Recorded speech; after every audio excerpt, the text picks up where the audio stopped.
मला पण दे ना यार थोडा संन्यास. थोडा? बालका, हे काय किराणा मालाचं दुकान आहे का? थोडा दे जास्त दे करायला? हा? ए बाबा, एक तर मी जीव द्यायला चाललो होतो. म्हणजे आत्महत्या का? नाही जीव द्यायला चाललो होतो आणि तुझ्याकडे एवढी मी विनंती करू लागलो, आर मला थोडा संन्यास देतो, तू तर पाल्ला हळच लावू लागला. ये मग जरा बाहेर बाहेर ये, बाहेर ये.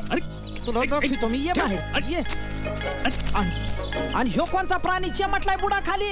ये बाहेर ये. काय चाललंय रे बुवा? तुझं गाव कोणचं आहे रे? माझं गाव? हा. अरे ठाई ठाई आमचं गाव.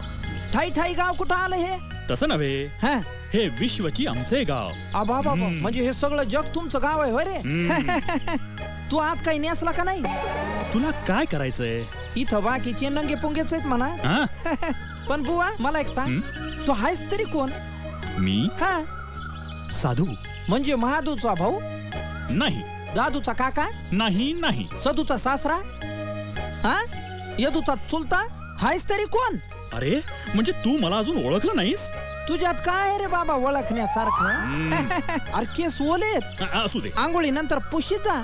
अरे तुला ओळखणार कसा? येतो तू असे कपडे घाल कॅबरे डान्सर सारखे. खरंच तू आज काय नेसलास का नाही? अरे बाबा तुला काय करायचंय? बरं मला सांग, तुला पोरं बाळा किती आहेत रे? अरे जिथे माझं लग्नच झालं नाही तिथे मला पोरं बाळ कुठून असणार? काय एवढा पिकून गळायला आला तरी तुझं अजून लग्नच नाही झालं? बुवा तुला ध्यान नाही कर येत? कसलं लग्नाचं? अरे आम्हाला फक्त देवाचं ध्यान. देवाचं ध्यान, त्यातच आमचं समाधान. बुवा तुला कुणी पोरगी नाही का रे दिली? तोही प्रश्न नाही. मग लग्नासाठी तुझ्याकडे पायका नाही का? तोही प्रश्न नाही. म्हणजे पोरीची अडचण नाही, पैशाची अडचण नाही. आलो माझ्या ध्यानात. बुवा काय म्हणजे तुझ्या हातच काहीतरी दोष असणार आहे. तू आज काही नेसला का नाही? अरे तुला काय करायचंय? अरे एवढं वारं वावदा नाही इथं. जोरात वारा आला उडालं तर मागून तुझीच पंचायत होईल ना रे बाबा. मी बघीन काय करायचं ते. तुझं नाव काय? मला नाही ओळखलं तू? नाही. मी सावळ्या कुंभार. बर. माझी बायको लय मस्त आहे.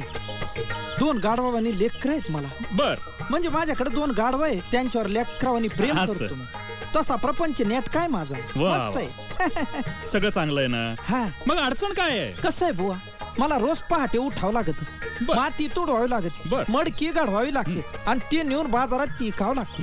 लय लय त्रास आहे मला. लय कटाळा आलाय.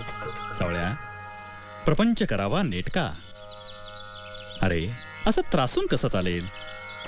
तुझ्या मनातलं नैराश्य काढून टाक. नाही मला काढूनच टाकायचंय नैराश्य. पण त्यासाठी बुवा काहीतरी मंत्र दे ना यार मला. मी सांगीन तसं वागणार? हा तसंच वागीन. तुला काही हिताच्या गोष्टी सांगतो. सांगा बुवा.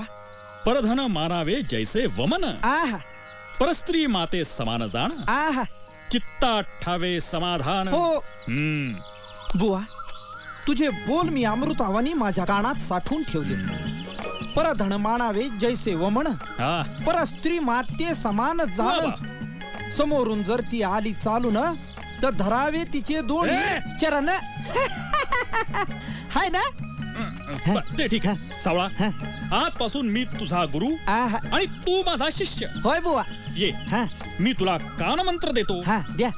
ए बुवा, काय झालं? अरे कान मंत्र द्यायला का थुकायला कानात? अरे बर, दुसरा कान इकडे. नको डॉक्टर कडे गेलो, 2 कान त्याने पाहिले. तो म्हणाल तो माणूस थुकुस्तवर तू काय करीत होतास असं म्हणला. म्हणजे बर ठीक आहे. सावळा, आता तू घरी जा.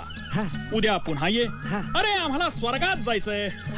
म्हणजे माझ्या ऐवजी बुवा तू आत्महत्या करीतो का काय? येड्यासारखं बोलू नकोस. का? देवांना भेटायला जायचंय. मला पण